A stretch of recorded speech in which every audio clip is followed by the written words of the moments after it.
It's story time. Today I've got quite a very wonderful and juicy story for you. So welcome back to my channel. Welcome back to my page. Beautifully broken. It's been a while and I apologize for the delay.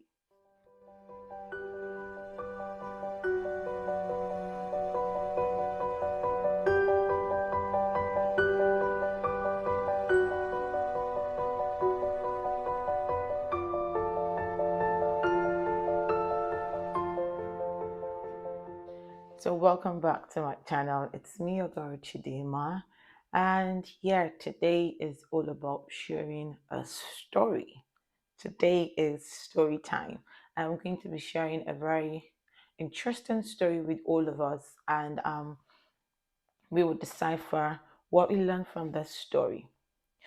So, like I said, I'm a healthcare professional, and one of the days that I went to work, I happened to take care of a certain patient. So, this patient was diagnosed with different kinds of mental related issue, and as soon as I walked in to see this lady, my goodness, this girl, because I wouldn't call her a woman because she's still very young, I think in her teens. This lady was an epitome of beauty. What I mean, an epitome of beauty, you know, the world's description of a slim, beautiful lady in all its aspects. She could go for like the top notch models. She is spot on. I have a reason of telling you how beautiful this lady is. Like, she is spot on beautiful. She's the kind of lady that any guy that walks past her would look back, or even, this kind of lady that every guy is willing to do anything and everything to have them as their lover or their girlfriend or even their wife. She's so beautiful. So I believe that someone of that nature wouldn't be dealing with any kind of personality issues or identity crises or anything of that nature. Because girl, she's beautiful. She can make a statement only with her appearance and all of that. But here she is struggling with um, mental related issues.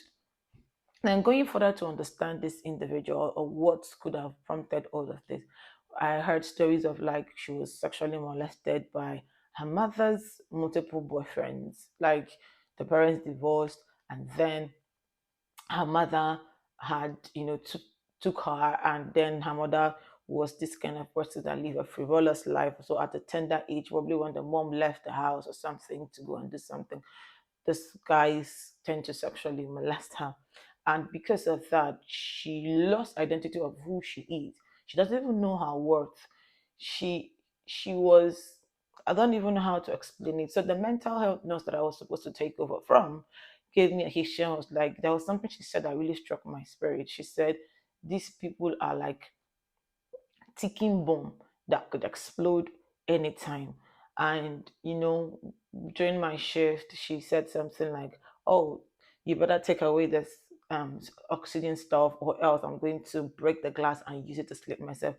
She has seen herself as an object of of as a teen of a joke. She sees her life as a game that she could play with at any time, at any day.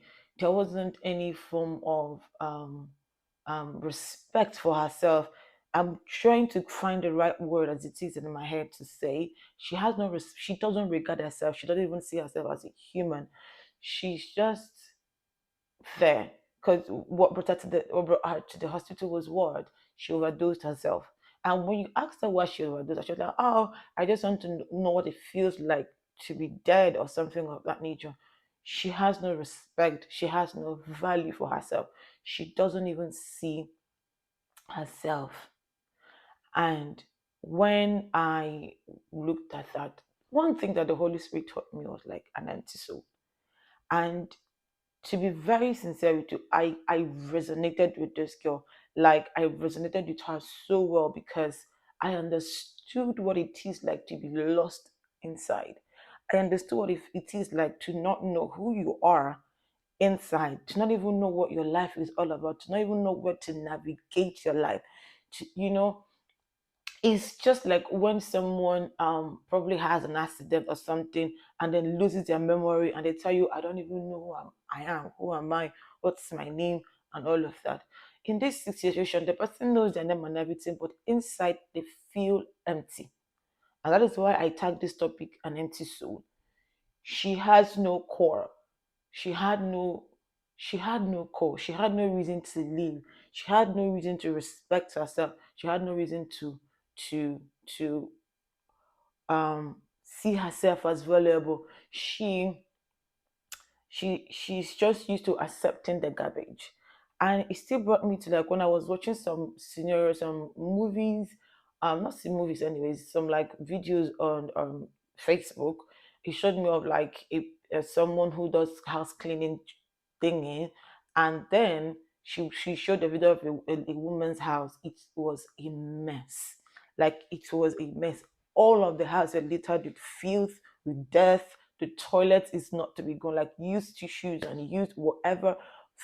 Like it was an eyesore. It's if I should the word gruesome, it was like the kind of thing that you see and you cringe. And when I looked at it, the Holy Spirit just told me this is a reflection of how this person feels inside. Like the person feels messed up inside, feels like garbage, like whatever. And that is why some people that have mental issues, when you come to their house, it's so dirty. Not like they like being dirty, it's just that it's a subtle way of crying for help. Like, I am messed up inside. I don't even know what to do. I don't even know how to help myself. And when I looked at this particular girl, I'm sharing her story with you today, I broke down in tears, like not like literally in front of the patient because that's not professional. Like when I had my break time and I reflected on all of this, I broke down in tears because to me it was more like God showing me mercy. Like this is what your life was gearing to because of the childhood traumatic experiences you had, etc. You understand what it feels like by not knowing who you are, not even knowing your left and your right. Like you draw your essence from the opinions of people, and when all of these people are not around, you feel empty. You feel as though you are going in a tunnel, an abyss, a tunnel with an ending. You don't even know to the left, to the right, to the front, to the right, just like literally a baby. But this one is that you're an adult and you don't even know what to do with yourself. Like, so someone asks you, who are you? What do you stand for? You don't know. And this could also be one of the things that happens with people pleaser. They are anything and everything. So when I looked at this lady, my heart broke out because I know that the real her is somewhere inside, but it's been covered up with so many things, with so many traumatic experiences, with so many abuses, with so many things that she couldn't find who she is. She couldn't see, she couldn't understand who she is. And then to her, her life is just one of those things. I can do whatever I want to do with it. I can self harm myself. I can do this. I can do that.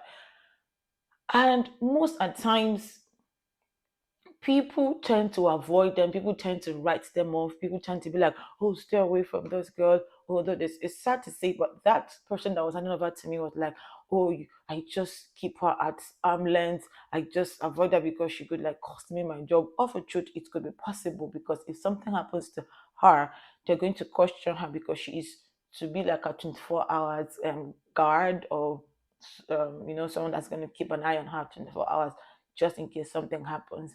But I noticed that there was lack of compassion. I wouldn't say lack of compassion from this individual, but that sense of helplessness you feel that you don't even know where to start from helping this individual. You don't even know how to start, because even when I tried to reach out to her to sound nice, to sound friendly, I noticed that she was trying to manipulate me to do what she wants.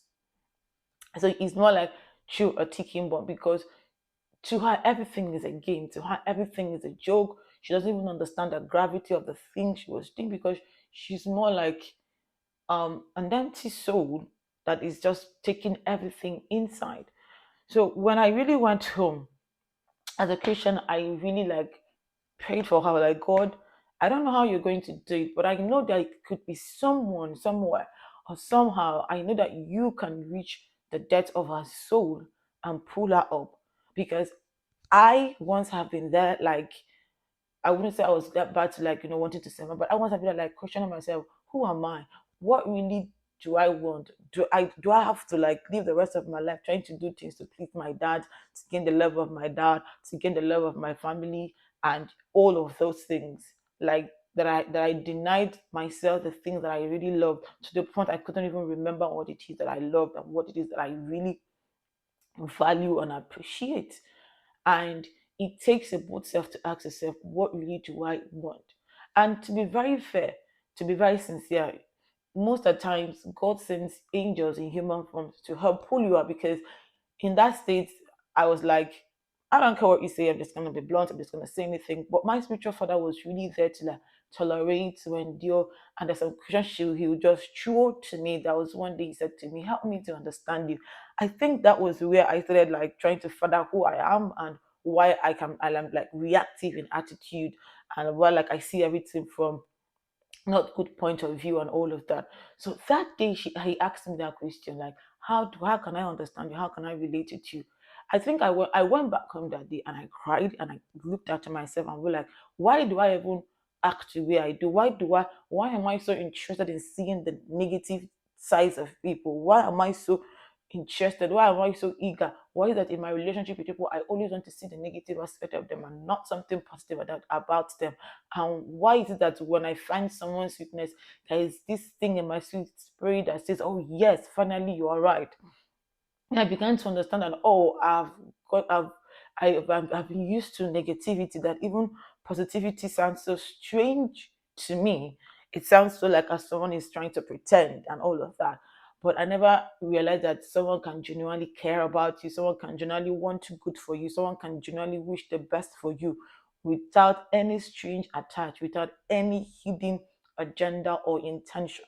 So when that question was thrown to me, I began to, like, wanted to try to, you know, do better, do all of those things. And believe you me, it helped me, especially in my journey as of now.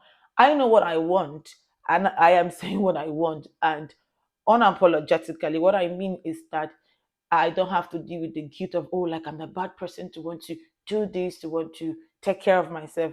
It was really that bad to the point that, like, when I get money, and, like, I work and I get paid, it's so easy for me to give someone £200 to use and do something.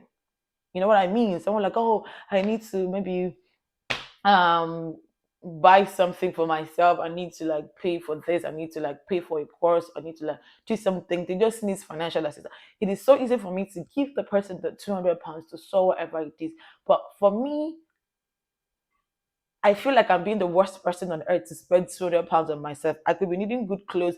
I would need to, like, pay for a course to study. I could be needing to, do so many things. But to even to go on a holiday to give myself some good treat, I couldn't, because I saw that anything, I felt like whatever I am doing for myself, the money I'm spending for myself, I'm being insensitive to other people's need, to a point that I got to realize that it wasn't really that is the problem. It's just that I do not even value myself enough to believe that I worth doing such for myself. And because I have believed the negative words that were said to me, you're worth nothing, you amount to nothing, and etc. And the fact that the only time I received love and acceptance was whenever I do good for people, whenever I sacrifice myself just to, do good for my dad, whenever I starve myself to send the money home to my dad and all of that, was when he accepted and loved me. And I think that subconsciously became a pattern for me that I never knew until I began my healing journey. I realized that, oh, this is not just me being a philanthropist alone. It's more like a pattern, an inner child crying and for love. Once I realized that it is okay to say no to someone and not feel guilty. It's okay to spend money on myself on, in the right way and not feel guilty. It's okay for me to take myself out on a shopping.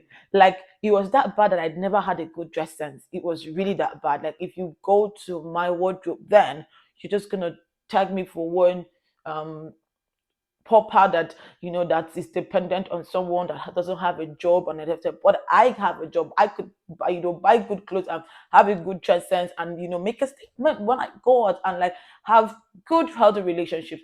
But no, my dress sense was equal to nothing. Like I was just like, until I started having this breakthrough through this healing journey. I started buying good clothes for myself, and I was like, wow, my brother was actually happy when I returned back to my nice, good, lovey dress, sensible and fashionable woman I used to be. Because I remembered one time in when I was working before back in my home country, Nigeria. So those girls were like looking at me, trashing me, like, "Oh, she's girl, she's so she's so laid back. Look at her dress. Look at she doesn't even take care of herself." Until one day they went through my phone and saw my throwback pictures, and they were like, "God, is that you?" I was like, "Yeah, that's me." She was like it broke me. I think it broke me that day. And remembering it, I was like, wow. They said to me, what happened to you? Why then are you looking like a tattered woman? What is wrong with you? Like, what is literally wrong with you? Why are you doing this to yourself? Like, I could feel their pain for me because of how I've turned myself to nothing. And I remember my brother saying to me, that you are Christian doesn't mean that you have to look so like, girl, it was really that bad. It was really that bad. And then I looked at myself and I was looking so good, so decent, so nice, so approachable. Like seriously. But all of these traumas and all of these things messed me up. Like I was literally more like going to an empty soul. So it was like the last experience I had hit me, that was in 2020, and thanks to that guy, 2021 actually, thanks to him, I'm like, I'm done with trying to please people, like put myself last and put every other person first. I literally went to go and buy clothes for myself and started dressing it like everybody was wild. And when I started doing this, I started feeling some sense of value for myself, a sense of importance and self-respect for myself, because some people that talk to me some certain ways stopped doing that. Like, and some people would want to be my friends because okay, this girl is beginning to value herself to the point of even dressing nice. So today I am reaching out to all of you to say I understand, like that emptiness, that hollowness. But believe you me, I have gone through that darkness. I wouldn't say I'm fully out, and that is why I opened this page. But I am telling you, it is worth every bit of fight in you. It is worth it. It is worth it. The you is crying out to you to come out. Come out. The darkness will look as though it's gonna swallow you up. The depression is gonna look like as though there's no light at the end of the tunnel. But from me to you, there is light. There is absolute light. Like so much light that you cannot imagine. Don't worry, I'm gonna drop some recent pictures of me to make you understand that, oh yes, your baby girl has gone back to being that good, fashionable, presentable woman. Unlike before that I was like nothing. So all I'm saying is that the pains and the traumas make us lose sight of who we are and make us to see ourselves as something valueless, a game that can be played with and can be mishandled and talked down on and all of that. Do not accept that. That is not you. That is just a trauma placing you in that box. Step out. Step out. You are worth it. Reach out to someone. Embrace love. Reach out to a therapist. Pray to God. He loves you, because my own journey, if God wasn't involved in it, I do not know where I would have been now. So I encourage you. I am solidly behind you. Take the bold step and reach out. And believe you me, that darkness you think you're running away by being addicted to drugs and high sexual activities and etc., they are not going to help you. They are actually plunging you deeper into the darkness. Take the bold step, sober up, and face these demons. And believe you me, you would win and you will come out victorious. That is an assurance. Until I come your way next time, stay beautifully broken.